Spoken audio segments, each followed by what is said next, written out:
Kali ini kita akan membahas film berjudul The Rifleman, berkisah tentang seorang pria pemberani bernama Arthur, di mana ia merasa dikhianati oleh negaranya sendiri setelah mati-matian membelanya di era Perang Dunia I.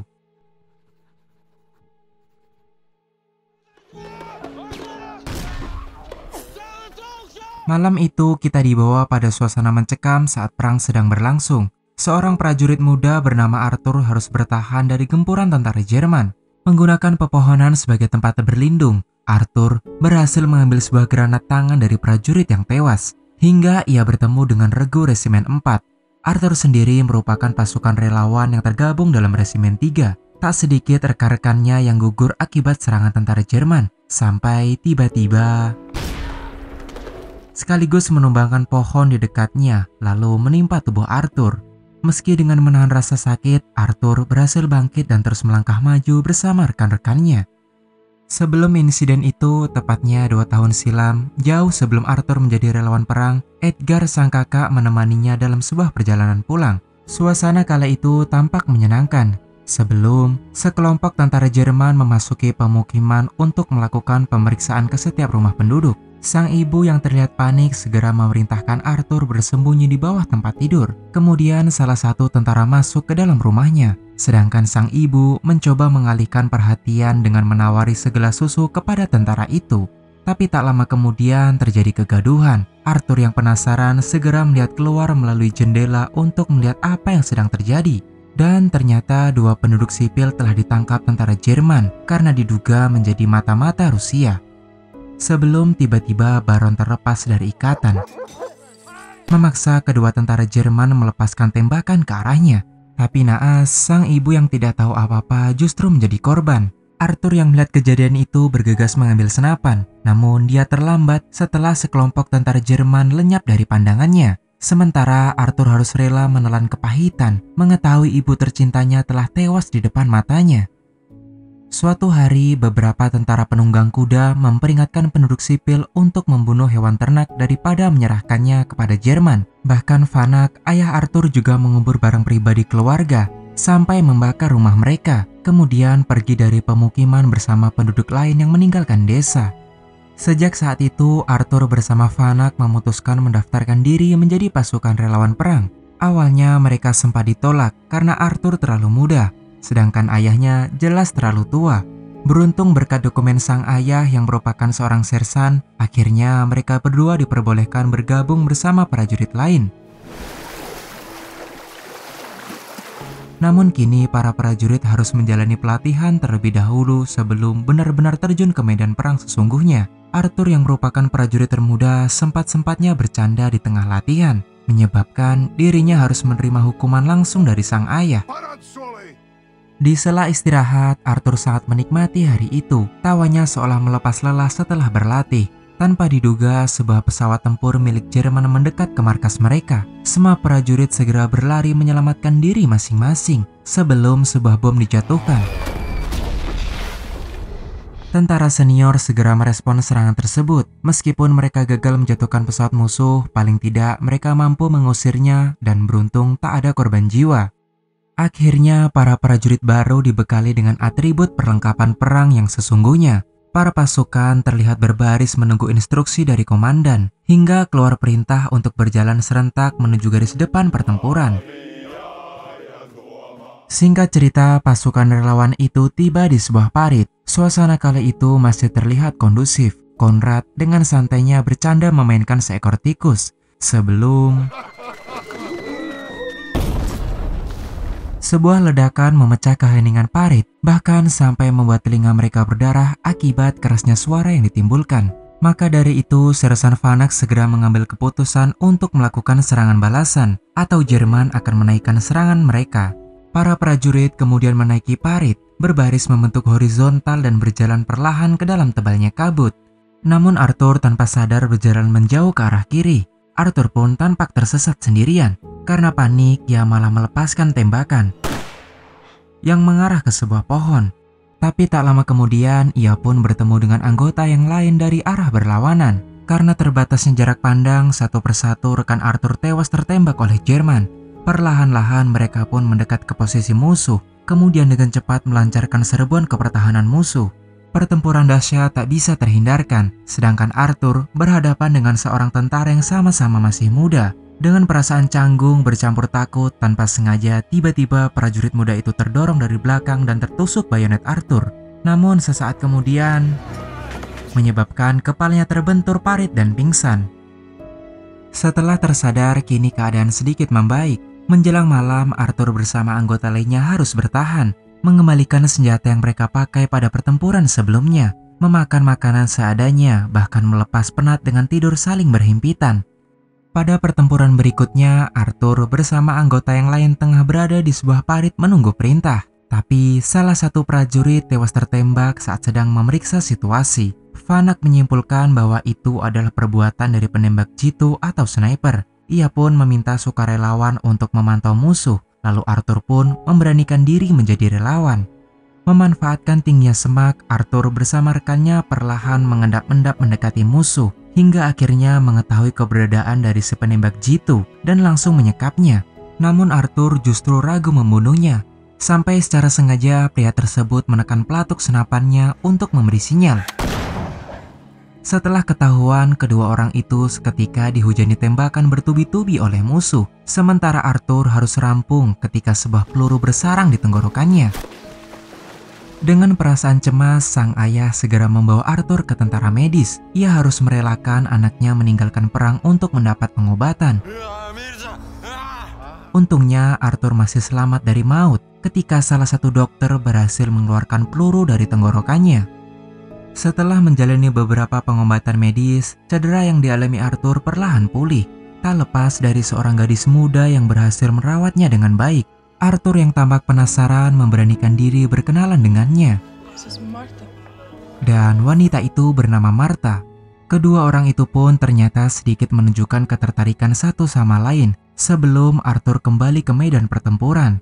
Tepatnya pada tahun 1916 di sebuah parit atau disebut sebagai Pulau Kematian. Kala itu tentara Jerman dengan ganasnya menggunakan senjata kimia berupa gas beracun untuk menyerang pasukan relawan. Kurangnya persediaan masker memaksa beberapa prajurit harus menggunakan kain basah atau mereka bisa lumpuh seketika, terutama Arthur dan Edgar yang mengkhawatirkan ayahnya. Kini kedua saudara itu harus bersyukur sebab sang ayah ternyata berhasil selamat. Tetapi maut berkata lain. Pada suatu hari, seorang komandan menginformasikan jika Sersan Vanak tak kunjung terlihat. Arthur pun segera cemas. Ia berlari dengan penuh kekhawatiran, menaiki parit untuk mencari ayahnya, hingga ia pun harus kembali menelan kepahitan, menerima fakta bahwa ayahnya sudah tak bernyawa. Tak tahu harus berbuat apa, Arthur lalu membantingkan kotak kayu untuk meluapkan kemarahannya. Didampingi sang kakak, Arthur menguburkan jasad ayahnya bersama sebuah senapan. Meski demikian, hal itu menyebabkan komandan mereka marah besar karena secara sengaja menghilangkan alat perang. Itu artinya mereka berdua harus berhadapan dengan pengadilan militer. Namun Arthur dengan lantang menjelaskan jika Sersan Vanak telah membunuh 56 orang Jerman menggunakan senjata itu, sehingga dirinya layak dimakamkan bersama senapannya. Perkataan Arthur seketika membuat sang komandan terdiam. Bahkan ia mengakui bahwa tindakan Arthur memang sudah benar. Musim pun berganti dan kini adalah hari Natal. Pasukan penembak Latvia bergabung dengan unit Siberia dari resimen ke-12 untuk membebaskan Jelgava. Mereka dijanjikan akan pulang setelah berhasil mengalahkan tentara Jerman. Lagi-lagi Arthur mengajukan diri menjadi relawan, namun kali ini bersama Peterson. Kedua orang tersebut ditugaskan untuk memimpin rute selama perjalanan. Malamnya Arthur pun tiba di kawasan musuh. Peterson membantunya memotong kawat pembatas. Kedua relawan itu perlahan-lahan bergerak di tengah dinginnya salju, kemudian memberi sinyal kepada tentara lain untuk menyusul mereka. Namun tanpa diduga, pihak Jerman menembakkan beberapa flare dan menyalakan lampu siaga. Ironisnya, Peterson pun harus tewas karena tembakan musuh. Pasukan relawan secara serentak bergerak mendekat ke pertahanan Jerman, melubangi permukaan salju yang licin untuk mendakinya hingga mampu menerobos pembatas, dan pertempuran jarak dekat pun tak bisa terhindarkan. Satu persatu prajurit Jerman mulai dikalahkan. Menjelang pagi, mereka berhasil mengamankan prajurit Jerman yang tersisa dan kini sukses menduduki wilayah musuh. Namun kabar buruknya, mereka tidak bisa pulang ke rumah seperti yang sudah dijanjikan. Setelah sang komandan mendapat surat perintah untuk kembali ke posisi lama dan melanjutkan invasi. Singkat cerita, pasukan yang selamat kembali ke medan pertempuran. Tetapi bala bantuan dari Siberia tak kunjung datang, menyebabkan pergerakan mereka tertahan di tengah cuaca ekstrim. Sedangkan pihak Jerman terus-menerus menghujani mereka dengan tembakan artileri. Tetapi sebuah ledakan artileri mendarat tepat di sebelah Edgar, menyebabkan tubuhnya tertimbun tanah bercampur salju. Arthur yang kembali menaruh rasa cemas berusaha menggalinya. Namun lagi, ia hanya mendapati jika keluarganya telah tewas sebelum sang komandan memerintahkan semua pasukan untuk mundur. Tak punya pilihan lain, Arthur pun harus merelakan jasad kakaknya begitu saja. Di sisi lain, sejumlah keluarga datang untuk mengidentifikasi jasad yang membeku. Martha. Dalam kesedihannya, Arthur secara tidak sengaja bertemu dengan Martha, yang kala itu juga sedang mencari ayahnya karena tak kunjung kembali. Arthur lalu berjanji akan memberikan sebuah surat jika ia bertemu dengan ayahnya, berharap sedikit meringankan kekhawatiran Martha. Selang 2 bulan kemudian, Arthur pun menulis surat untuk Martha. Ia mengatakan jika regunya telah dikirim ke selatan, sedangkan dirinya mengalami cedera kaki setelah tertembak dan harus menunggu pemulihan. Berlanjut di sebuah kereta, tanpa sengaja Arthur mendengar percakapan dua lelaki paruh baya sedang membicarakan tentang konspirasi, di mana banyak tentara Rusia yang dibunuh oleh orang-orangnya sendiri. Tetapi saat itu Arthur hanya menganggapnya sebagai sebuah lelucon, sampai tiba-tiba unitnya dipanggil datang ke markas. Ketujuh orang tersebut dipaksa untuk mengeksekusi sejumlah tentara yang dituduh sebagai pengkhianat, termasuk Michelson, yang tidak lain adalah teman Arthur sendiri dari Resimen 3. Tetapi Arthur menolak dengan alasan kemanusiaan, sehingga secara sistematis telah dianggap sebagai tindakan pengkhianatan. Ia pun berakhir dalam sebuah kurungan bersama tahanan lain. Namun tanpa diduga, ia malah dibebaskan oleh sang komandan, sebelum Arthur melampiaskan kekesalannya karena telah membunuh Michelson. Walau bagaimanapun, eksekusi itu tidak bisa dihindarkan. Kemungkinan terbesar adalah baik komandan ataupun Arthur bisa menjadi sasaran tembak berikutnya karena telah melanggar perintah. Setelah berhasil melarikan diri, Arthur diminta untuk menemui Martha yang kini bekerja di sebuah pertanian karena hanya dia satu-satunya yang bisa membantunya bersembunyi. Seakan keadaan semakin memburuk, kedua orang itu harus berlari menjauh dari kejaran tentara berkuda yang memburu mereka. Malangnya, Conrad harus meregang nyawa akibat tertembak, sedangkan Arthur lagi-lagi mendapat cedera setelah timah panas mendarat di lengannya. Meski menahan rasa sakit, Arthur pun tetap menitih melintasi hutan hingga akhirnya bertemu Martha. Berbekal pengalaman sebelumnya, Martha segera menangani luka Arthur menggunakan obat-obatan seadanya, kemudian berlanjut untuk menguburkan jasad Conrad yang sebelumnya ia tinggalkan. Akan tetapi, Arthur lagi-lagi harus pergi meninggalkan Martha sendirian dan memberinya cincin sebagai janji bahwa ia akan kembali. Sementara Arthur memutuskan bergabung menjadi tentara netral, walaupun rata-rata terdiri dari anak-anak di bawah umur.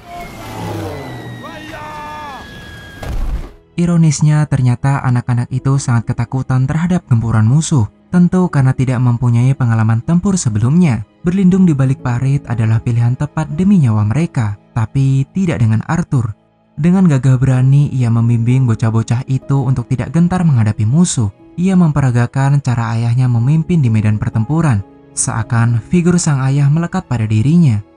Hingga waktu pun berlalu begitu cepat. Pada akhir film, Arthur yang masih bertahan mendoakan para saudaranya yang telah gugur karena membela tanah air mereka. Tak butuh waktu lama, Arthur pun kembali bangkit setelah mendengar suara bisikan menggema di telinganya. Arthur tahu bahwa kini ia tidak lagi sendirian. Film ini menyampaikan rasa sakit dan kengerian yang dialami anak laki-laki itu dengan sangat intens. Walaupun menurut saya adegan pertempurannya tidak terlalu dramatis, tapi membuat filmnya lebih realistis, menggambarkan Raka di medan pertempuran melalui mata seorang pemuda selama Perang Dunia I. Bahkan anak-anak harus bertempur menggunakan senapan di tangan mereka demi memperjuangkan kebebasan. Bagi kalian yang sudah menonton video ini hingga selesai, saya ucapkan terima kasih. Semoga kata-kata saya tidak menyinggung pihak lain dan masih sopan bagi kalian yang mendengar. Sekali lagi saya ucapkan terima kasih dan sampai jumpa di next video.